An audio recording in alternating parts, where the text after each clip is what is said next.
everyone. Perkenalkan, nama saya Talita Mutiara. Saya dari Institut Manajemen Wiata Indonesia dengan nomor NIM 22021023 dari Prodi Akuntansi.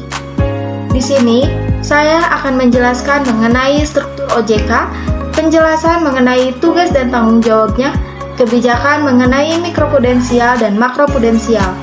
Juga, saya akan menjelaskan mengenai langkah-langkah dalam pembuatan akun di PT Sekuritas. Untuk mata kuliah Lembaga Keuangan dan Pasar Modal, dengan dosen pengampu Bapak Mulpi Sandi Huda, SAK, MSI.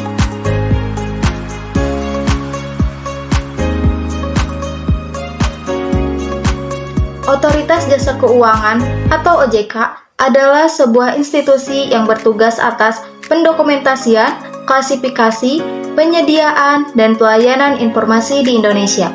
Otoritas Jasa Keuangan juga ialah lembaga yang bertanggung jawab atas pengaturan, pengawasan, dan pemeriksaan terhadap lembaga-lembaga keuangan di Indonesia.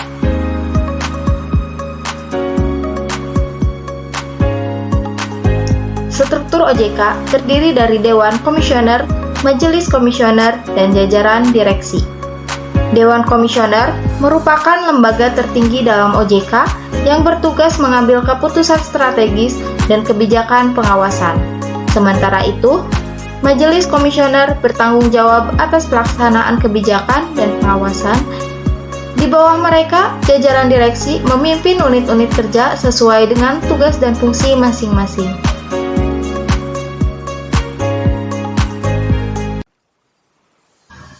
Tugas dan tanggung jawab OJK meliputi yang pertama, mengatur dan mengawasi lembaga keuangan seperti bank, asuransi, dan pasar modal untuk memastikan kepatuhan terhadap peraturan dan perlindungan konsumen.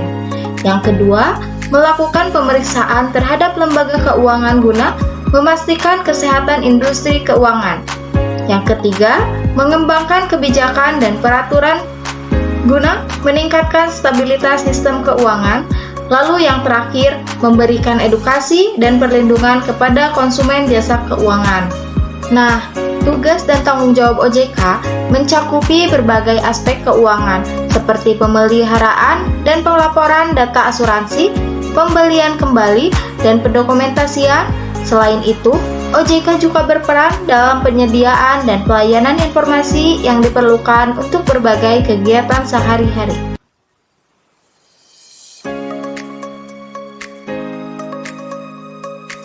Tugas dan tujuan utama OJK.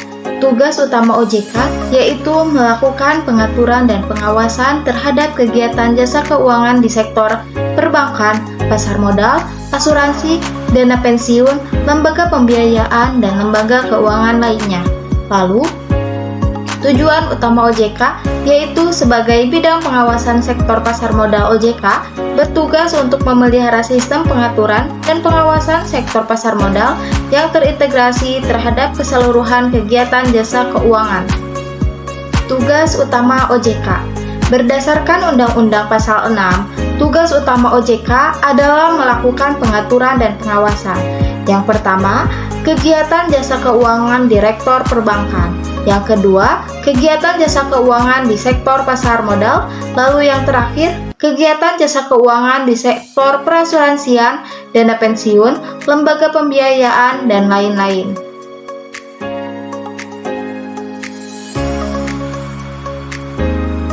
Fungsi OJK. OJK berfungsi menyelenggarakan sistem pengaturan dan pengawasan yang terintegrasi terhadap keseluruhan kegiatan di dalam sektor jasa keuangan sebagaimana diamanatkan dalam Pasal 5 Undang-Undang Nomor 21 Tahun 2011 tentang Otoritas Jasa Keuangan.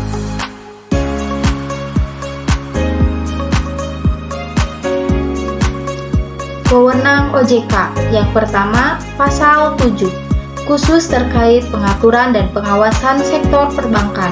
Yang kedua, Pasal 8, terkait pengawasan Direktur Jasa Keuangan yaitu perbankan, pasar modal, perasuransian, dana pensiun, lembaga pembiayaan, dan lembaga jasa keuangan lainnya.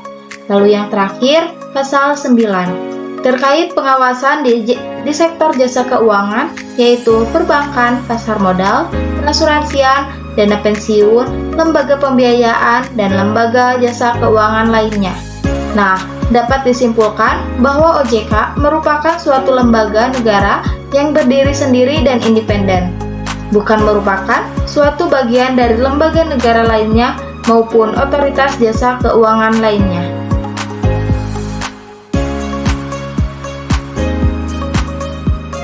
Perbedaan kebijakan makroprudensial dan mikroprudensial. Yang pertama, makroprudensial, bahwa pengawasan makroprudensial lebih mengacu pada stabilitas sistem keuangan menyeluruh terhadap industri jasa keuangan. Dalam melakukan pengawasan makroprudensial, pengawasan terhadap lembaga jasa keuangan tidak dilakukan secara individu, namun dilakukan secara agregat. Di samping itu, pengawasan makroprudensial tidak mengawasi jasa keuangan atau industri jasa keuangan secara instan semata, melainkan dikaitkan dengan variabel-variabel makroekonomi maupun variabel-variabel moneter. Yang kedua, mikroprudensial. Pengawasan mikroprudensial lebih fokus pada kinerja individu lembaga jasa keuangan, termasuk konglomerasinya, apakah setiap individu negara lembaga jasa keuangan, dan atau konglomerasinya sudah sehat, stabil, dan memiliki kinerja yang bagus. Dalam hal ini, pengawasan mikroprudensial memiliki peran yang penting bagi setiap lembaga jasa keuangan, harus dipantau secara terus-menerus dan sistematis.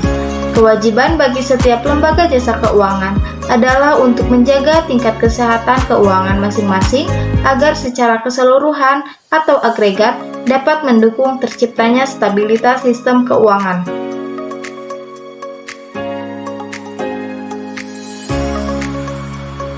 Konsep makroprudensial, focus of the forest, not just the tree. Mikroprudensial, fokus pada kesehatan individu lembaga keuangan. Lalu, makroprudensial, fokus pada upaya menjaga sistem keuangan secara keseluruhan, bukan individu lembaga keuangan.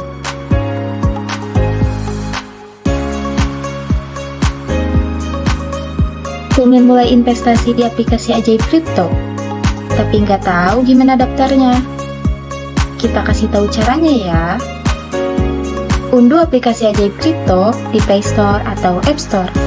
Jika kamu pengguna baru, daftarkan akunmu, lalu isi email dan password. Kamu juga bisa masuk dengan akun Ajaib milikmu. Klik buka email dan lakukan verifikasi. Setelah akunmu terverifikasi, lengkapi data dirimu. Isi datamu dengan lengkap dan benar ya. Lalu, lakukan verifikasi identitas dengan video selfie. Cek lagi hasil videomu, pastikan hasilnya terang dan jelas ya. Selanjutnya, ayo buka akun investasimu. Masukkan nama bank dan rekening tujuan penarikan. Centang pernyataan dan konfirmasi rekening. Jika kamu adalah pemilik manfaat, jangan lupa isi informasi tambahan ya. Eits, baca syarat dan ketentuan. Lalu, bubuhkan tanda tangan digital.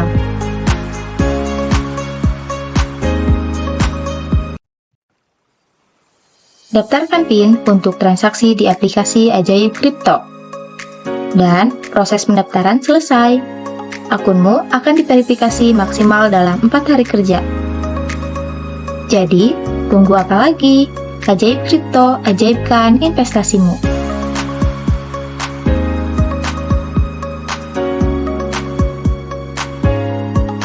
Baik, itulah penjelasan materi yang saya sampaikan. Mohon maaf bila ada salah kata. Sekian dari saya, terima kasih. Bye-bye.